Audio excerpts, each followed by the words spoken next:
Hi guys, hope everyone's well and welcome back to the Improvement Podcast. So in this episode I am joined by a very special guest, Nathan. So Nathan, would you like to introduce yourself to everyone listening? Of course, mate. Thanks for having me on. My name is Nathan Donnelly Kay. I am primarily a PE teacher, just in the normal teaching world, and also have my own business for online coaching. So I've actually, funnily enough, been doing online coaching longer than I've been teaching as well. So doing the kind of dual career has been something that's always been a part of my life, I would say. Superb. So yeah, I wanted to have you on today just because obviously you've got a lot of experience kind of working a 9 to 5 and as well as that, like being a coach yourself, helping individuals maybe in that situation. So I thought it'd be great to get you on to kind of discuss how you can kind of manage certain variables like training, nutrition, managing your general routine and the obstacles that are surrounded with it. And who do you currently work with at the moment? Who's your kind of target market, would you say? More so my coaching programme, if you want to call it that, is called the 9 to 5 project. So that's kind of been going for about a year or so. Before that, I was just kind of usual, mate, just kind of gem pop people. But even at that still fits that kind of niche. Like, it's not a very specific niche. Everybody works, let's be serious. But it's more the type of person that I'm trying to work with, rather than like you'll see people as a coach kind of niche down and they'll maybe work with one profession. Like I could have maybe just worked with teachers, or could have maybe just worked with people in finance or whatever it is. But for me, I was seeing like the same traits come back from people that work 9 to 5s, again, work full time just like myself, whether it's a 9 to 5, whether it's a 10 till 7, whatever it is. I mean, it doesn't really matter, but it's more that idea about working full time. It's more the people who struggle with being able to manage their fitness commitments and wanting to improve their lifestyle, and they just feel like they're kind of bogged down with work all the time. And again, I've even coached some students at times because it gives them that opportunity to transition into their full-time work whilst being able to kind of prioritise their health or fitness. I would definitely say that, as much as, again, like body composition results are like I would say the bread and butter of the fitness industry, and that's the way you're essentially going to get people through the door. I would definitely say over the last year or so I've kind of transitioned into, people are coming to me and they're not just like, I just want to get jacked, mate, I just want to look good. It's more so down the idea of like, I want to feel better. I like the idea of like looking better, moving better and feeling better. So it's like, how can we kind of incorporate all of that into this, obviously this 9 to 5 project, whilst organising around work-life commitments. But as I said, the key things that were coming back from people were, I was able to see that people were really committed to their career, whether it was a career or a job, whatever stage they were at. They were really committed and they were able to kind of show the traits that you need to be successful with your kind of fitness journey, if you want to put it that way. And they were able to show it in work, whether it was they were working a trade and they'd grafted through a low paid apprenticeship, that they're getting up to all sorts on sites and they've dug their heels in and then they've worked and then they've created a business and become self-employed, or they're in the process of working there, but they can't get their grips on their fitness and they can't get a grip on their nutrition, their training, their sleep, their hydration, all that kind of stuff.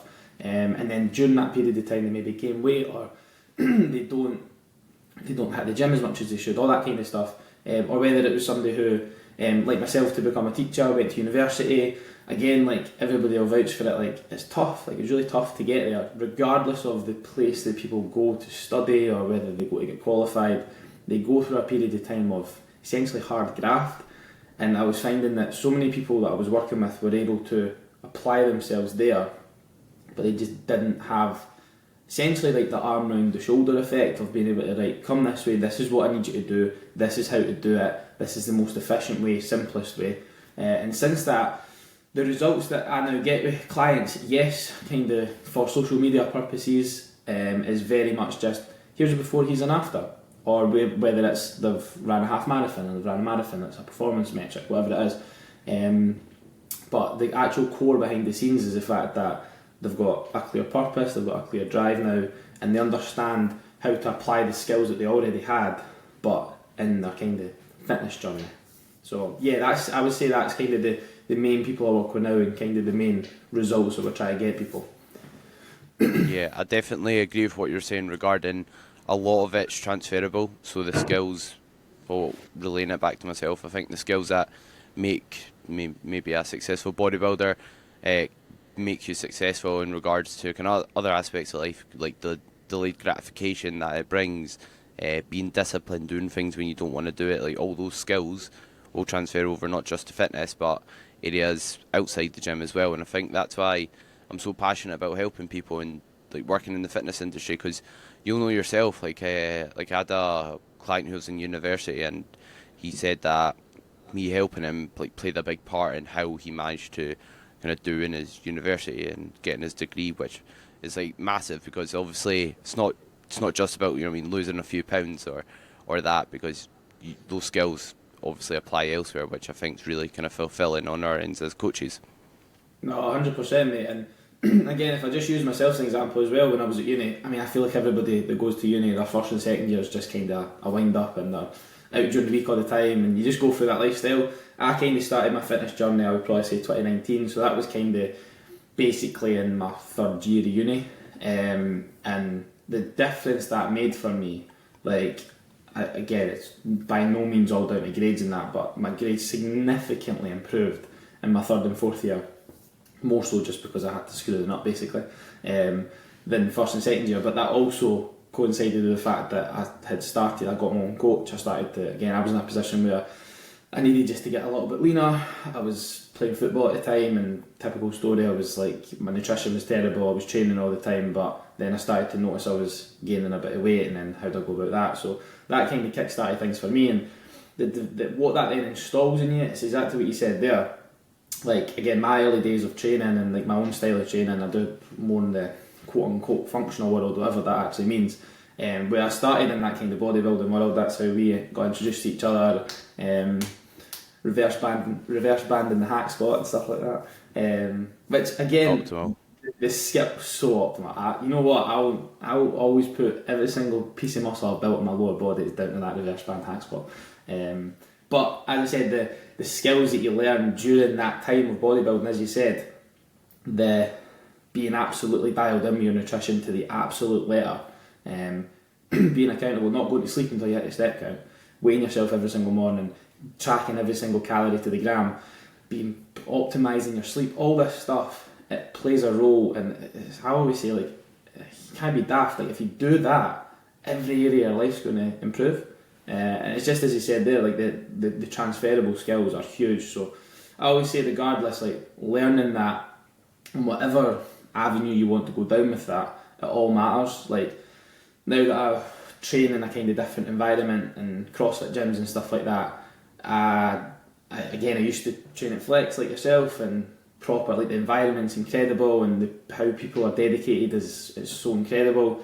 And then there's so many things that people probably in the bodybuilding world could be doing, like the things that happen in the kind of functional world. If they crossed over and done certain things, they would be an even better bodybuilder, and vice versa as well. So that's been an enjoyable thing for me as well, going down the both routes of training, is being able to kind of take essentially the best parts of them both.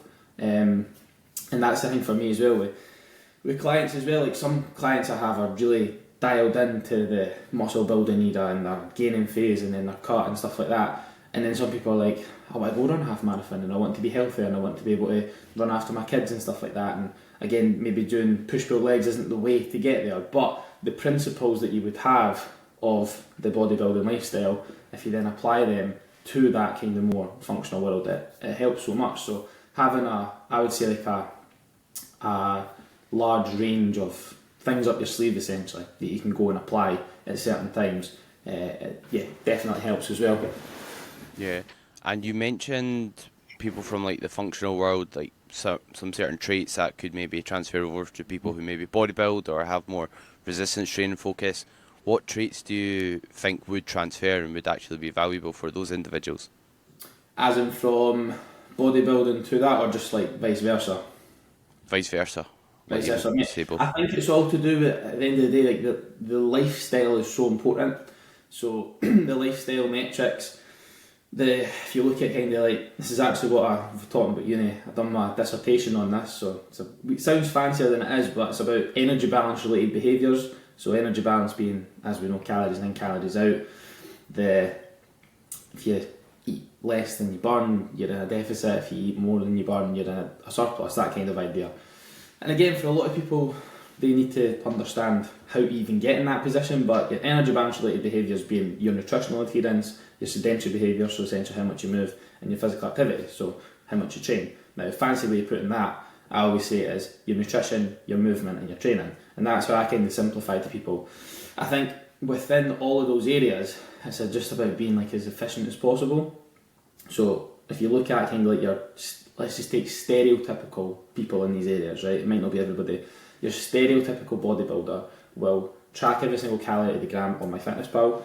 They will sleep 7 to 9 hours a night without fail. They'll take every supplement under the sun to help them with their health, their sleep, everything like that. They will hydrate efficiently. Essentially every single thing you can do to optimise your lifestyle, they will do that. And then if you take again, as I said, a lot of those traits will factor into people who do kind of functional form of training and whatever. But if you then just take that down a notch and you just take probably what you would just call like your average Joe, just your average person, right? And I certainly, for me, I think one thing I try to do is try to be very relatable to the people I coach and that, and I'm like, I definitely fit into that category, like of just your average Joe, but maybe just a few steps ahead of where that client is actually wanting to be. So I would say all of that, but essentially it's just like, it's about knowing when to like push and pull, I think. It's about knowing when to kind of like chill out a little bit with it. Still follow your key metrics in terms of nutritional adherence, movement and training, and being consistent with that over time, but knowing that you don't have to be perfect all the time to get results. And I think that's such an important trait to understand and a perspective to have, is that it doesn't need to be 100%. I always say to people, see if you're like 70-80% accurate across the board, you will still achieve fantastic results. And at the end of the day, for some people, again, stereotypical bodybuilder, that's like purpose. It's the purpose every single day. Again, you'll be in that boat because I know how successful you've been, and even at that, like how well you've done in your run of shows there sums up it wasn't the prep, it was the years and years before that. And it's that waking up every single day with a purpose to do this, to do that. I think it's about understanding to pull certain aspects of that. That's like something I always say to people with, like, again, just your typical job and typical work. Like, you wake up with a purpose every single day without even knowing it.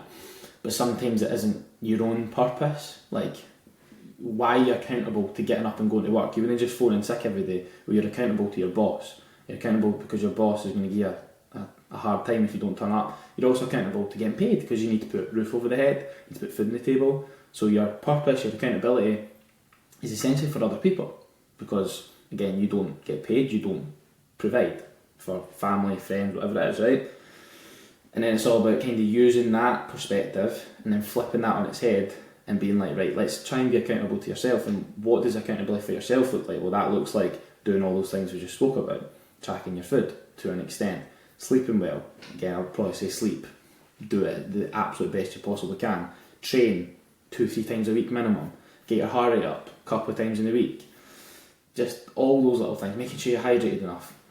Scoop of electrolytes and a litre of water when you wake up goes a very long way, and just little things like that along the way will certainly help. But I think it's more a perspective than defining traits, if that makes sense. All those things help, and as I said, if every single person done that, I can guarantee you they would feel better. They would feel better, they would start to look better, and they would move better, more efficiently. But there's a time and a place for it. And it doesn't have to be, again, it goes to the idea of like the all or nothing approach. Very difficult to say that to people, because when people do something, they want to go all in, but it does come down to that, like, you need to know when to take the foot off the pedal at times. And there is a time and a place for being so by the book and by the letter, and then there's times for easing up a bit. And that time when you ease up, as long as it's strategic, it allows you to kind of physiologically recover, psychologically recover, and then enter that kind of next phase. I've got a client right now who I was having this conversation with the other day, because he's so committed and so dialed in, he's in the running world. So started by, again, it was like, just wanted to do a half marathon, done a half marathon, then done a marathon, booked another one. Between the marathon preps, we were like, right, let's shift a bit of body fat, so we went through a fat loss phase. And I was having a conversation with him, like, there does come a time where you need to ease back a bit. Like if you're always training for something, you're always pushing towards something that's just essentially around the corner, you're going to just burn yourself out eventually. And then you've got to realise, like, what are you doing it for? Are you only doing it for external things? Or again, the whole intrinsic, extrinsic motivation kind of thing. But yeah, as I said, it's just about, everybody's different as well. Diving into what gives people that perspective and diving into what makes people want to work. I think that's an important part. I always try to get into like the psychology of the people I work with, and again, people are different. Some people are just, bro, I want to get jacked, and some people are a bit deeper than that, and they want to, again, they're looking at health reasons in later years, they're looking at family life, they're looking at wanting to better themselves from a self-development standpoint. So just about understanding what makes every single person tick, and it's like the whole Sir Alex approach with managerial roles. It's just like understanding what makes that individual want to work, essentially, because it's not going to be the same for everybody as well.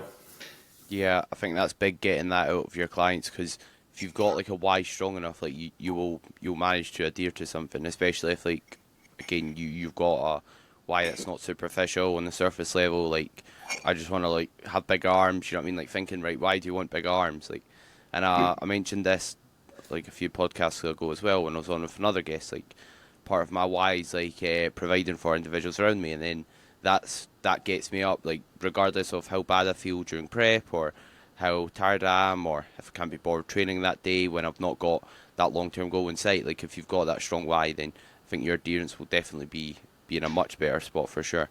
100%, mate.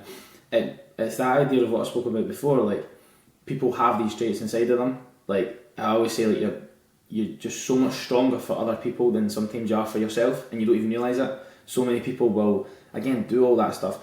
Again, like, why do people go and work on themselves to get a decent job, to get a decent income? It's not for themselves to go and splash it on nice cars and superficial things. It's to be able to invest money for the future. It's to be able to save money. It's to be able to, again, put a roof over the head, provide money, not money on the table, food on the table, things like that. And when you work for somebody else, it's incredible how well you do it. Again, like, you go and use the example of running and that again. You go and take yourself this year down to the Edinburgh Marathon, right, which will be May time, and everybody's running for causes. Everyone's running for charities. Everyone's running for like lost relatives and people that have been close to them and people going through hard times. And then suddenly they go from having never ran to running a marathon. You're like, well, that's because, see, every single time you put the trainers on and you went out during your running prep, you were thinking about that person, you were thinking about that situation. And that is like the strongest version of yourself, is when you're doing something for somebody else. You hear all these crazy stories. It's like people are able to like lift cars off people because it's their children and stuff like that. And it's the drive and the psychological effect that can have.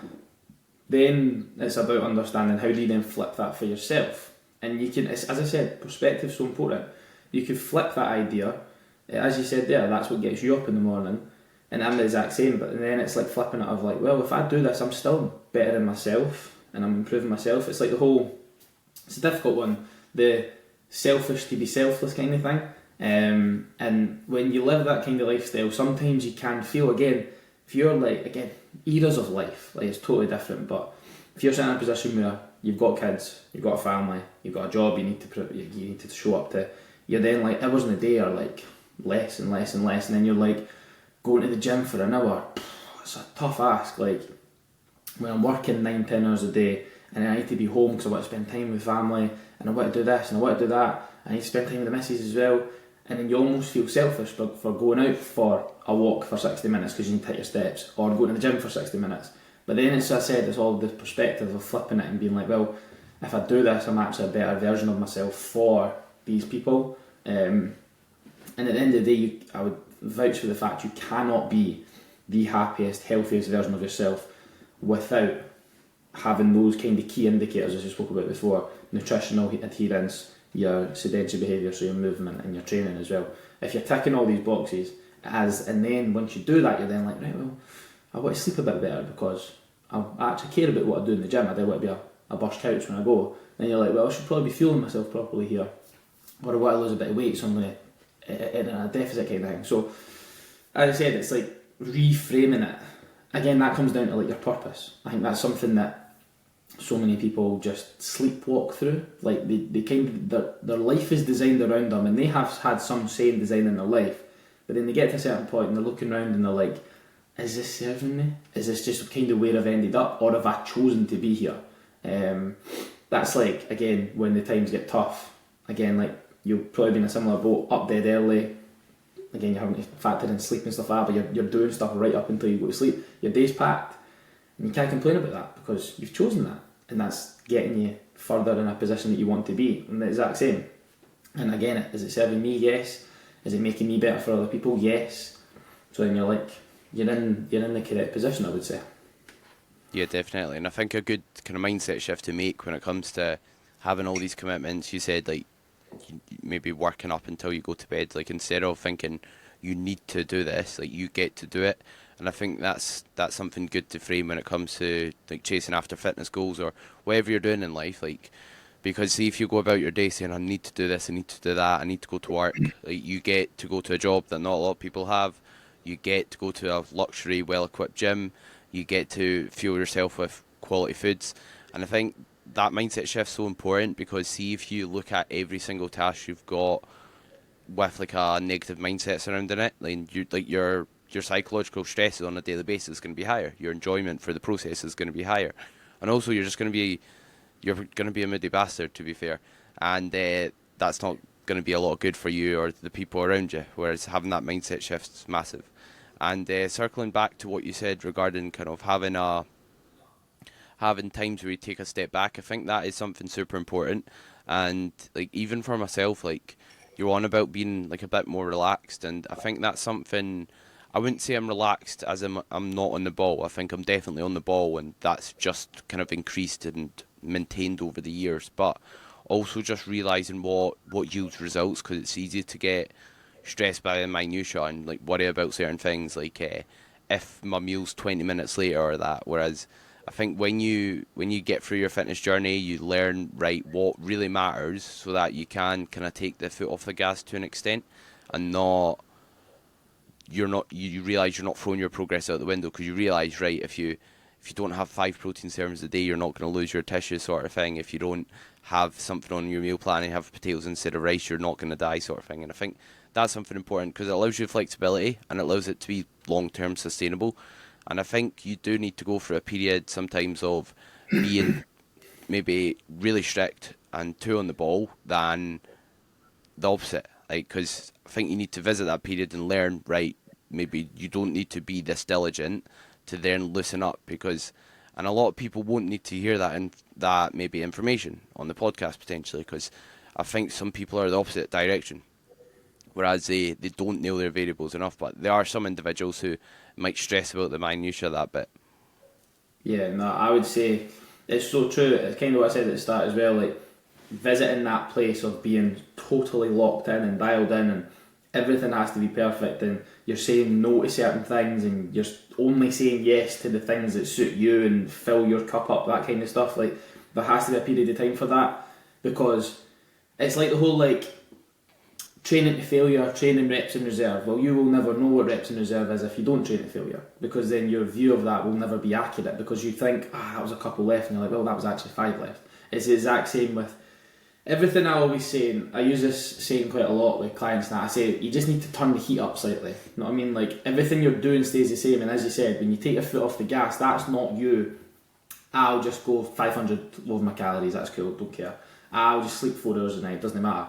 It's still keeping those, like, minimal effective dosage kind of thing. Like, what's the minimum and most efficient thing I can do to get the result or maintain the result, or just go through a kind of cruise period. You're not regressing, you're still progressing, but you're not, as I said, as dialed in. Because I always say, it's all perspective, and it's all about realising, again, everyone's at different stages of their life, but everything in your life matters. You know what I mean? And balance, that's that word balance. Balance doesn't come in a 24-hour period. Balance comes, in my opinion, in a 365-day period, where some months in the year are going to be more dialed in, and it has to be this way, and this is what I want to achieve, and because of this goal I need to do this. But then it's about understanding that you do not want to be like that all the time, that it then neglects other things, and then suddenly your relationship starts to fail, and suddenly you never see your family and you never see your friends. And because you never want to socialise, because you only want to get at the top of where you then don't do things, you never go on holiday, you never make experiences, you never make good memories, and then you look back and you're like, was it all worth it? But again, that's every single person is different when it comes to that. But I always think you've got to realise it's the whole like if you aim at nothing, you'll hit nothing. You need to realise where you're going, and if you realise where you're going, then yeah, maybe your goal, if your goal's to be an IFBB pro, then or reach the CrossFit Games or whatever it is, 100%. Like you do not have a choice. You need to be dialed in all the time. That's what it takes. However, Yeah. you just want to be your average Joe, look good with your top off on your holidays, because we barely get any sun here, so it means you can just get a bit chunkier over the winter. It's no stress in a productive way, gaining phase obviously, or a performance phase, whatever you want to call it. And then you just want to move better. You want to be able to not be blown at your back end when you walk up the stairs. Little things like that. It doesn't take that lifestyle. And as I said, it's just knowing that perspective and knowing what suits you at that period of time. Because if you'd asked me 4 or 5 years ago, like, would you take a period of time off not tracking food? I would be like, no way. Like, absolutely no way, because I have a goal, I want to look a certain way, and this is the way I'm training, and then I was so engrossed in that, and then it's like, does this serve me anymore? Like for me, I was in that bodybuilding world, I was like, does it serve me anymore going and putting on like 15 kilos in a gaining phase, off season, whatever you want to call it, to then strip it all back off? And during that stripping it back off period, because I'm very much like an all or nothing person, as I said that before, that can be a negative, but it can also be a real positive, as you said, like being dialed in. I was like, does this serve me? Am I then, I'm giving up like 4 or 5 months of my year, every year, to be so accurate, because if I don't be so accurate, I know I'm just kind of cheating myself, and I can't do it like kind of half-arsed. It has to be full on. Now I'm like, does that serve me? Does it not? Does it take away from other areas? Yes. So then it's like, right, let's try and rein that in. Let's try and find something that suits me a bit better, while still progressing, while still improving in every area. And that's, as I said, it's filling up all the buckets in your life, not just the ones that involve yourself. And then there's 2 ways to look at it, as we said, like working on yourself does make you better for other people in scenarios, but then you've got to be honest with yourself and go, is that just something you're telling yourself, or is that actually happening? Because you can be all in on your own self-development and your progress and blocking out the noise, as people say, but then the people around you don't like spending time with you. You're just a hermit because you don't do anything. You have no social life. You have then no pals. You lose relationships with people. Again, people at your work are like, they never want to do anything. They don't talk to us. They're just too engrossed in their own being. And then it's just having that, as I said, that balance, that approach to be like, I'm focused in on this, but I'm also doing my own stuff. And essentially, happy balance of not letting it consume you, I think, is important. But as I said, that all comes from perspective of periods of time where I could look back and probably be like, I probably was like that a wee bit. Maybe not to that extreme, but I was like, essentially my way or no way. But that works for a period of time. But then, again, there's compromise in there. I'm probably being a wee bit too harsh myself, but there probably is periods of time where you have to compromise. I think it's the beauty of life. You need to, as I said, sustain every bucket, but then also along that way you then realise, right, what actually does truly matter to me, and then you can drop some things off as well. Yeah, it's about kind of knowing what your values are at the end of the day. And that's quite true, I think. Like, working on yourself can be like a positive to individuals around you, but it can also be a negative. Like, and personally, like, it's something I can relate to, because obviously, like, prep is positive from self-improvement point of view, but it's also tough. Like, it's tough on not just you, the people around you. And yes, like, it can maybe have some potential positives in regards to business, etc. But at what point is that actually a positive? Because is it worth making that extra bit of money or having that wee bit more success if you can't actually spend it with the people around you? Like, sometimes I think, like, it would probably be, like, obviously me and my girlfriend plan on moving out, so, like, my business is obviously very important how successful it is for that purpose, to be transparent. But, like, at the same time, would it be worth just earning a bit less and then having more time to actually spend with her? Would she value that more, to be in all honesty? So yeah. And I liked what you said in regards to like the importance of balance, and because again, what we think about in regards to what gets results isn't just how consistent you are over a month. It's how consistent you are over a year, over years on end. Because especially when like building muscle, for example, like it's a long process. So there's no good being on the ball for a month if it's just going to lead to you burning out or falling off the bandwagon. Like it's about what can you sustain, what can you adhere to over months, years. Because as you know yourself, you've you know, what I mean, been in that realm. You still, well, obviously, well, I assume you weight train to some extent. I will see you do it. Oh, So it's not just about what you're doing over a month, because the amount of muscle you gain is very, very, very slow. So it's about, you know what I mean, like a slow burn. You want to consistently be progressing over time, because if you're like, I'd rather a client maybe 90% consistent over a year than 100% consistent over a month and then falls off track. And you see that with your clients and the ones that gets results. Like you'll get clients who maybe sign up and they'll absolutely hammer it, but then they'll drop off. Or then they'll maybe say, "Oh, I've got this in life now, I've got that in life now, so it's not the right time," sort of thing.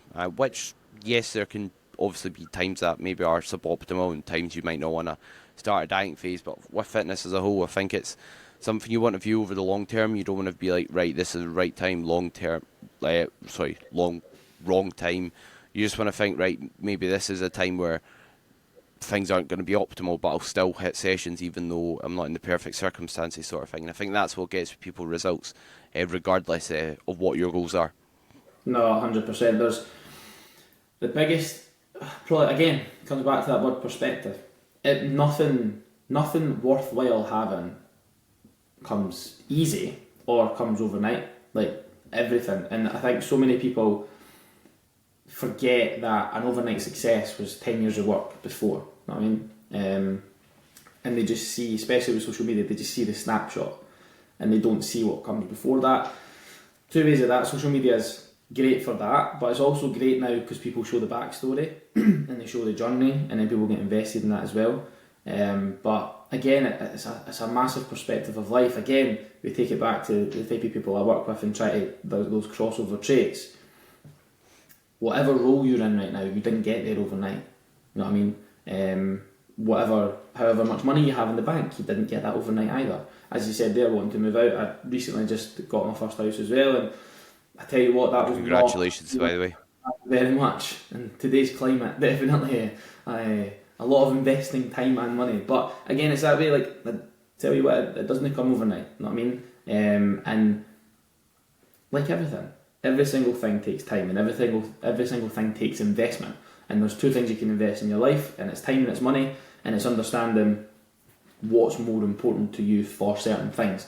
As you said there, again, you invest the time in business or relationship. You invest time everywhere, and then at the end of the day, it's about that better result. But then, let's be serious, we're all slave to the pennies to some extent. So it's like grafting a wee bit more with work. Does that then allow you to still do things in life and, as you said, move out and get yourself in the property market and go for dinner and go on holidays and spend, again, just little things like that, whatever floats your boat in terms of spending money? Does working a bit more allow you to do that? Yes. Does working on yourself allow you to do that? Yes. And I always say, like, you attract what you are. So, like, if you are somebody who is hard working and you're not afraid to put a shift in and you organise your day nicely and everything goes well and you invest in yourself and you self-develop and you look for the right sources and you change things and you're adaptive and you have that positive outlook, you will attract good things. If you're the opposite, you won't attract good things, and then you end up in a rut and your trajectory isn't upwards, it's downwards, or just like that the full time. So yeah, I definitely think the investment of time and money, as you said, it's all different eras of life as well. Where I invested time and money 5 years ago, different to now, and then the next 5 years will be totally different as well. But it's all about having that clear understanding of where am I going right now and what I need to do to get there, while still keeping everything in happy balance, basically. Definitely, I think that's very true. And relating that back to fitness, like, as you'll know yourself, the body composition you might perform your best at or make the most progress at might not be the body composition you look best at. And obviously you could maybe apply that to functional training, sort of thing. Like, 100%. well, I'm not 100% experienced in it, but you might not always perform your peak best, but that those periods may allow you to perform your peak best in the future, if that makes sense. And that's Absolutely. something I try and display, like on social media, on Instagram. Like I, I'll I'll continue to log how I'm looking during off season, as prep's over, as the weeks go on, because I like to try and show people that, right, this is what got me in this condition. This is what got me in this shape, sort of thing. Because again, like you said, you don't get a lot of gratification for when you look worse, when you're not running the actual marathon itself, but the groundwork you put in to get there is what will yield you that result. So it's ultimately about having that delayed gratification and having that awareness, and that it sometimes takes looking better, looking worse, performing worse in some circumstances to then make your progress and reach your goals in the long term. But again, a lot of people don't see that. A lot of people just see the final product, and I want to look like that, which I think can lead people to wanting to maybe like start up with yourself, improving their body composition. They want a diet, but like they've got no muscle to maybe diet off. But they don't see that or realize that, and they don't realize that, right? You maybe need to maybe look worse to then look how you want in the long term.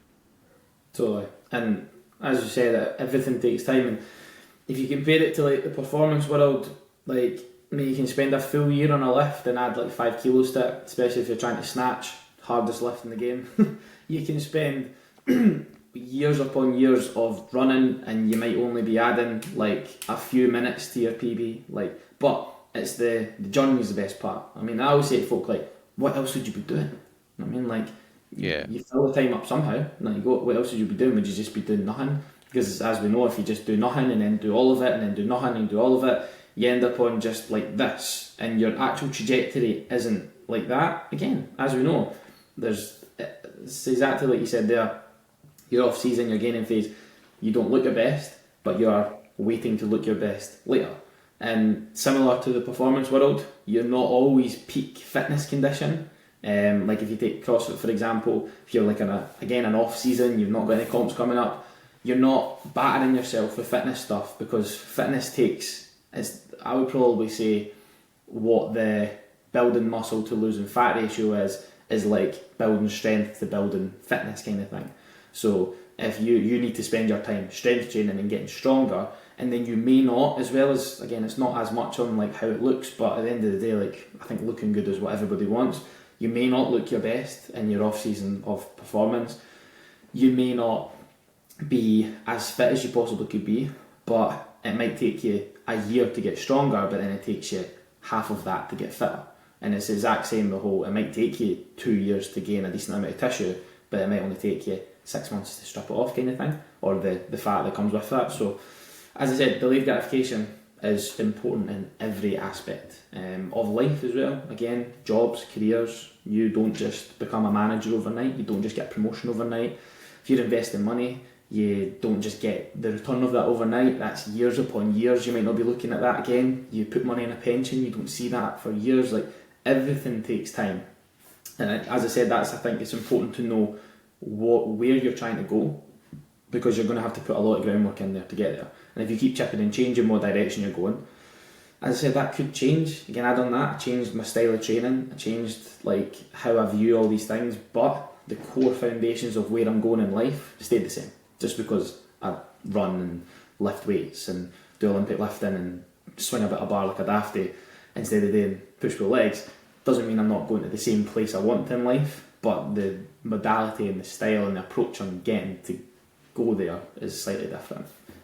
As I said, and as you said, their values are important.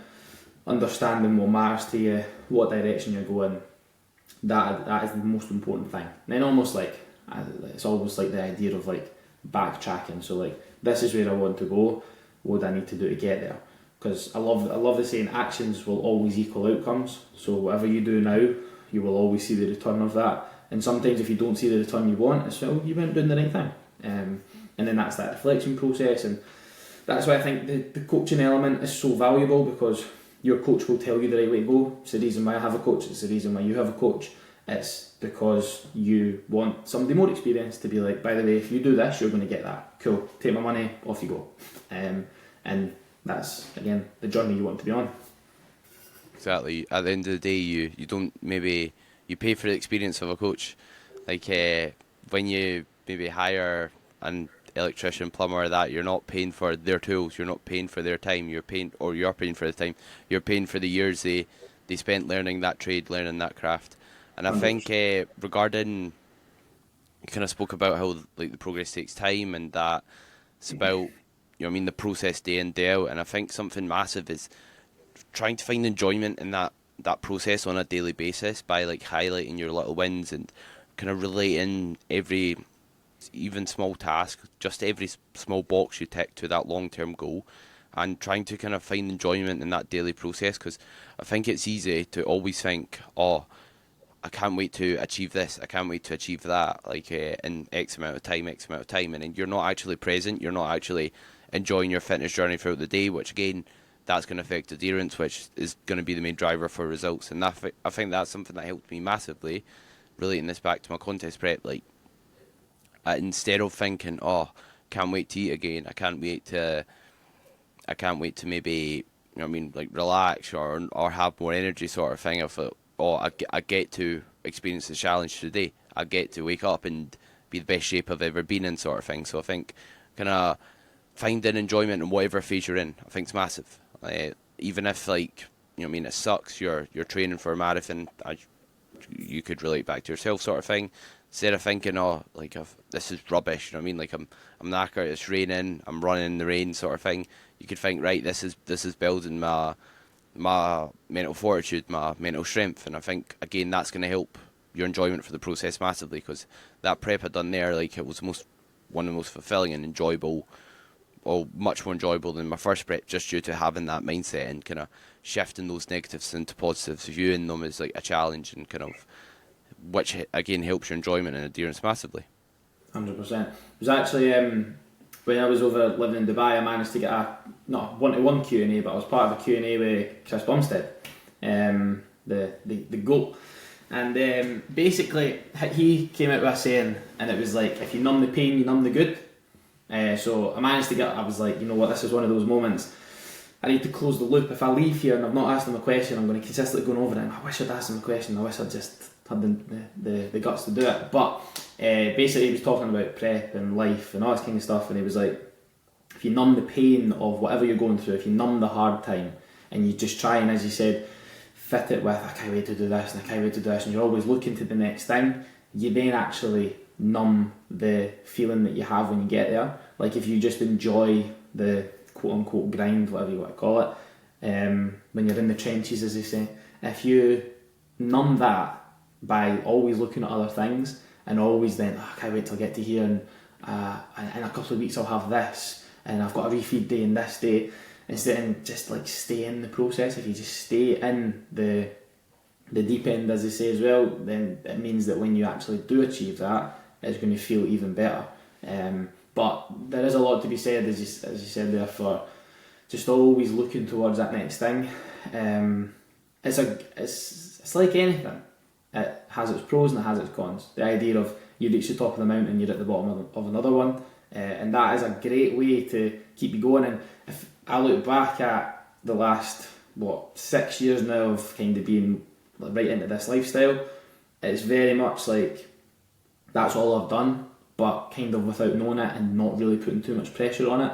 It's just like, what do I want to do now? Well, I'll change this and I'll go and do this now, and that gives me something, and that'll focus me in for another 6 months time, whether that is an external thing like a competition or a run or whatever it is, or then it'll be like, again, where do I want to go with life, with business, with relationships, with work, that kind of stuff. Where do I want that to go over the next however many months?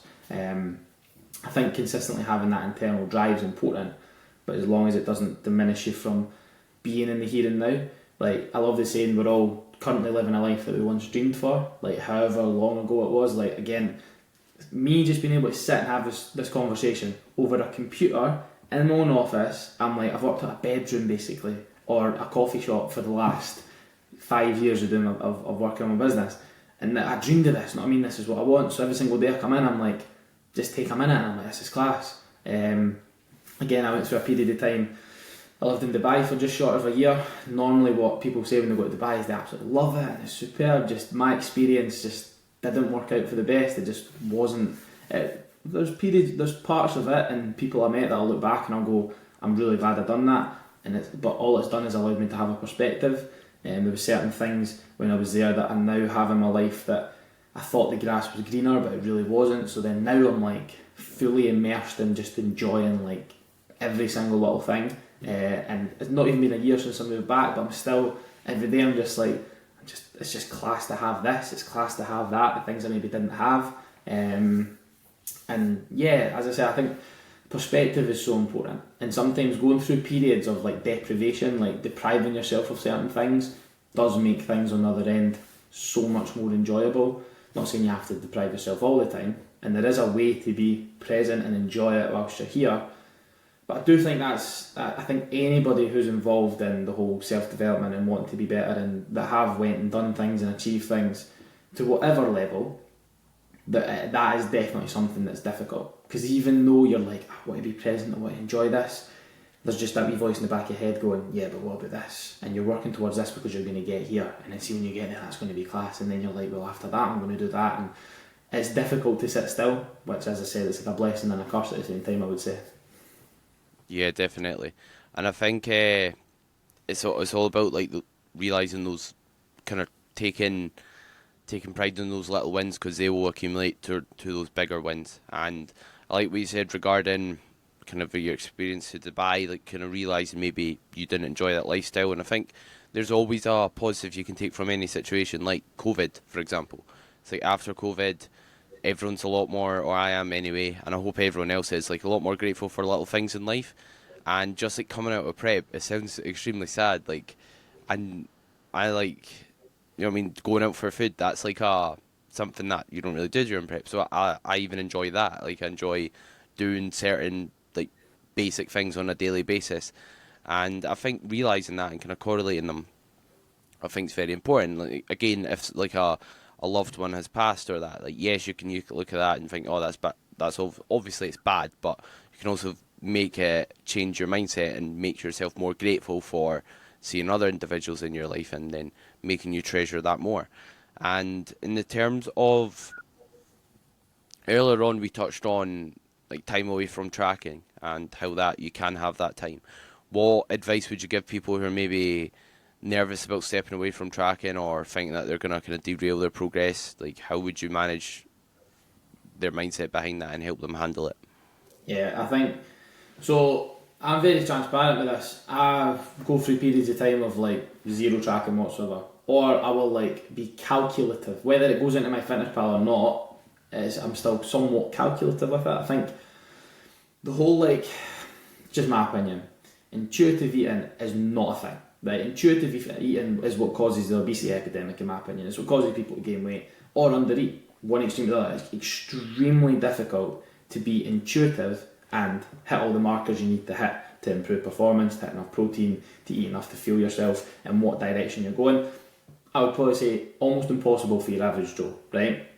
And the only reason that I can go through periods of time of not tracking is because I spent years tracking. So everything is like somewhat calculated.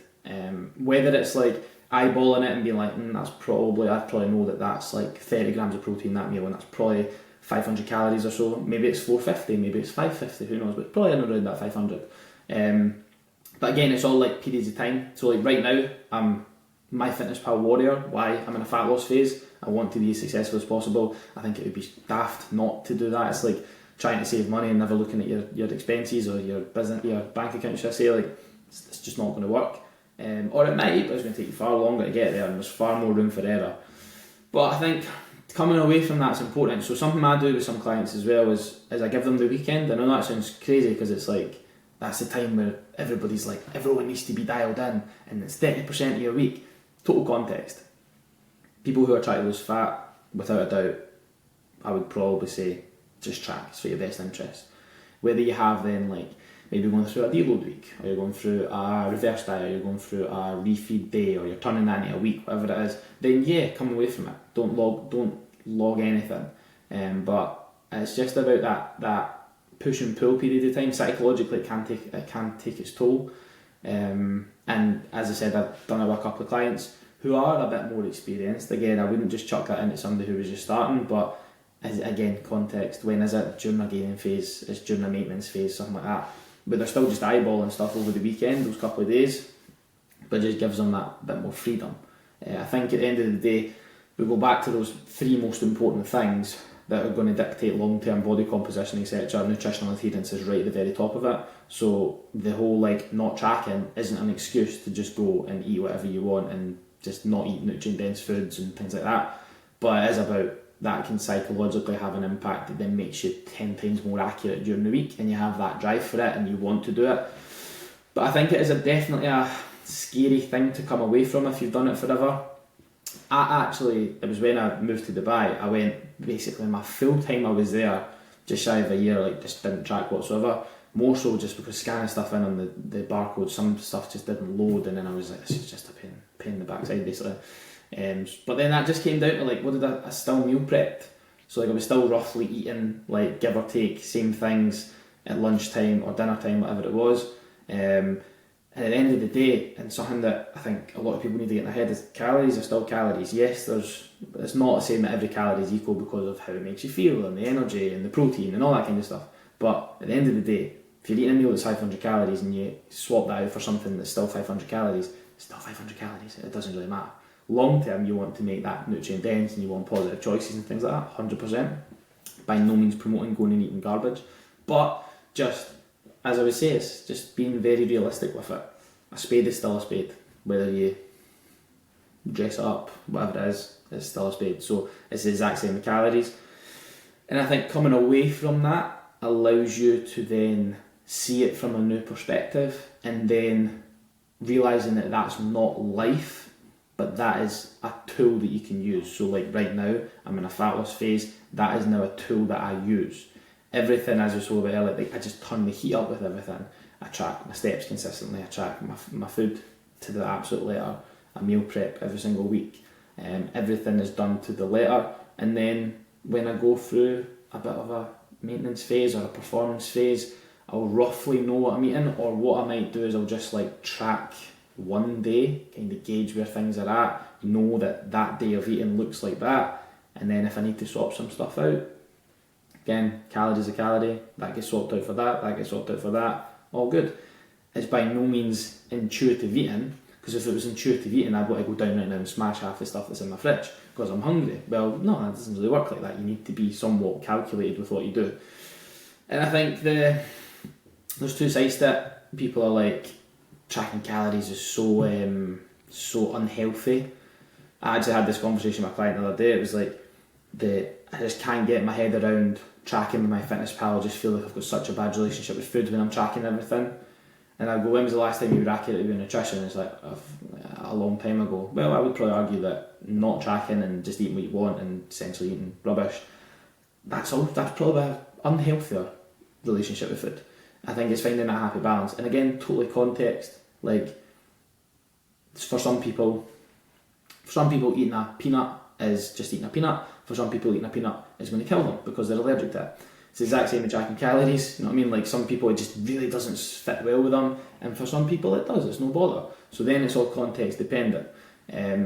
Portion sizes for people who don't want to track food, great. But why would you not want to maximise how much food you can have for the same caloric value as just eyeballing it on your plate? Because then essentially portion sizing just means you eat less and less and less, whereas to be adherent with fat loss and maximise your calories, it's not that you want to eat more and more, but you want to have adequate food volume. Again, efficiency. And I think people just set themselves into a camp of it, and maybe they've just had a really bad experience with it, so they don't do it, and like, that's terrible. I think everything has its place. It's like the whole exercise selection as well. If you turn around, you see it on Instagram all the time and TikTok these days, this is terrible, don't do this, do this. Well, you're an idiot, because at the end of the day, everything has its place to some extent. It's then just like, does that suit your needs at that time? Does that work for you? Some things may be better than others, but again, totally contextual. Like, it totally depends on the individual, totally depends on where they're at. So nothing is better than the other, but some things are better for certain people, and some things are better depending on the context of that person as well. So I think the coming away from tracking thing, it's just take your time with it, ease out of it, and realise that it can be like quite a scary thing if you've. Oh, my thing just went to the wrong page. It can be quite a scary thing if you have always done it, but just like ease yourself off. Take a day of the week where you don't track, then take 2 days of the week. That 2 days of the week, perfect. That's a weekend. Then your Monday to Friday, because you're locked into your normal routine and you've meal prep and you've done all this stuff. Not saying you have to do that, but it definitely helps.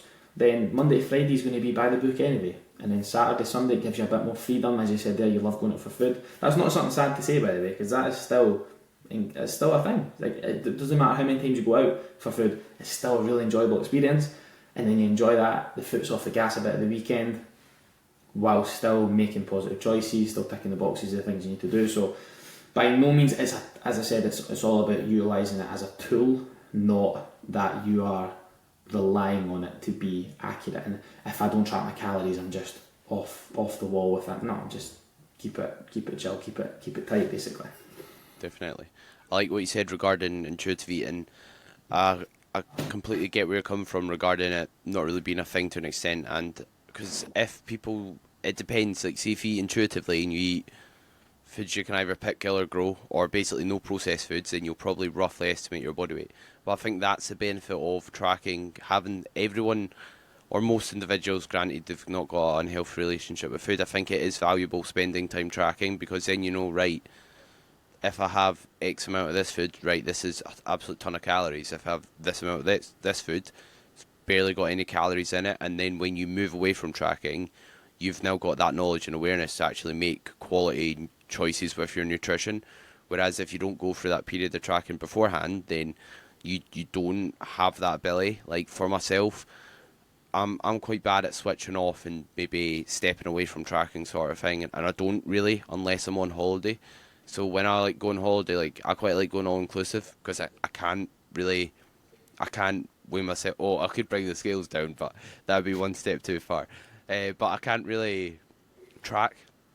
So as a result, it forces me to spend time away from it, and because I've developed the skills and knowledge, and I've done it for so many years, I know roughly how much calories is in certain foods, and every time I go, I manage to come back like the exact same body weight and manage it well, just because I know, right, if I eat a plate of pizza versus a plate of lean meats, you know what I mean, some veggies in there, what's going to be roughly X amount of calories, and I can manage my body weight accordingly. So I think it is very important everyone spend time tracking, so they can then spend time not tracking but still move forward towards their goals. So I definitely agree with you there. And as for the tracking side of thing as well, I, I agree with what you're saying with people sometimes saying, or maybe it's unhealthy not tracking, not being accurate with your diet. And I think some people with tracking, they say, oh, I don't get on with it. They just don't like the accountability. Because see, if they don't know they're going over their calories because they're not putting it in. Maybe, yeah, some people have an unhealthy relationship with food. Some people it's not for them. They might have an eating disorder or that. And I definitely not saying everyone should track, or they should just crack on and ignore how they're feeling, because obviously that could be a dangerous situation to be in. But some people, I think, will say that tracking's unhealthy, or it's just not a good fit for them, but they just don't like that accountability served with it, whereas it could actually be something that they need, if that makes sense. Because you see that with sometimes clients, like when they aren't consistent, they'll then stop putting information in maybe their sheet or whatever way you kind of track data for your clients, because they don't like that accountability, whereas it's important to kind of give yourself that accountability, because what's the point in not having accountability? That's what will help you stick to the plan at the end of the day.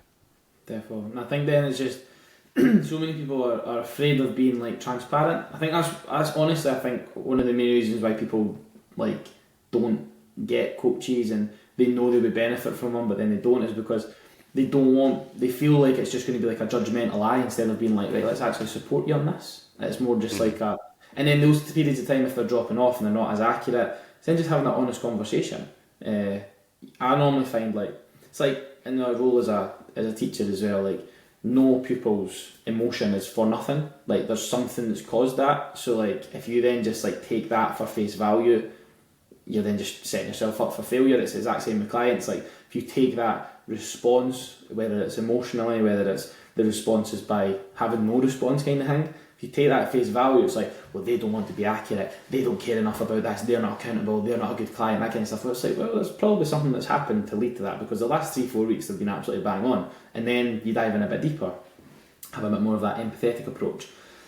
And then it's like, well, it's because of this, and it's because stuff was happening in my family, and it was because work was like this. And then it's, instead of being like, we spoke earlier of like, this is going on so I can't do it, and work's so busy I can't do it, it's then like, right, how do we then design life around that? How do we then deal with that to then get you back to this position? And I would definitely say that's something that I've done a lot with clients, because the whole most people I work with, it comes down to like, I feel too busy to fit stuff in. Quote unquote busy professionals, I would never say that, but you know what I mean, everybody's coaches busy professionals. But everybody's busy, everyone's got a lot on, everybody works hard, everybody grafts, everybody's got 1,000,001 things, like spinning 1,000,001 plates. Nobody feels like they've got enough time, but yet so many people still live this lifestyle, and that's the part that, again, you're trying to like problem solve how to get certain people out of those areas that they're in, and that looks different for everybody. And that's why sometimes, again, it's not sometimes information. Like, again, people could sit down and listen and watch every single podcast you've ever released, and they would have every single piece of information they needed to be successful for the next decade at the tip of their fingers. Like, they'd have all the information, but then what they don't have is the accountability towards it, and what they don't have is the guidance of, well, I know I said this, and this is all over social media, but there's a version of this that works for you, and because of your current situation, you should do this instead of that, and that's going to work. And also, there's a lot to be said for just limiting, like, it's information overload, and because there's so much information, you do nothing. Like, that's certainly something that people struggle with, and I get that all the time when I talk to people who are like joining on board and new people and stuff like that. There's so much information online, and one thing's telling me to do this, and one thing's telling me to do this. It's just like, we're actually good at getting just tell what to do. Like, we're in a life is designed by like people telling us what to do to some extent, whether it's follow these rules, whether it's do this for your job, whether it's show up at this time, your boss is telling you that. You just do as you're told, and see, being a client is just essentially doing as you're told, but finding a kind of happy balance with that relationship to make it not feel like you're just doing as you're told. But people do very well when they're just told what to do. Again, me and you are in the exact same position. We're telling people what to do, but we're also getting told what to do from our own coaches. And again, that's what breeds success. See, if you just let somebody tell you what to do and just do it, so much things are solved in life. There's such a quicker route to success if you just do as you're told. It's certainly something I value. Just takes out the kind of the guesswork for yourself, for sure. So definitely agree with that. And is there anything you want to kind of cover before we wrap up? No, man, anything you think might be useful for your listeners? It's been a really good chat. I'm happy to leave it here. We didn't touch on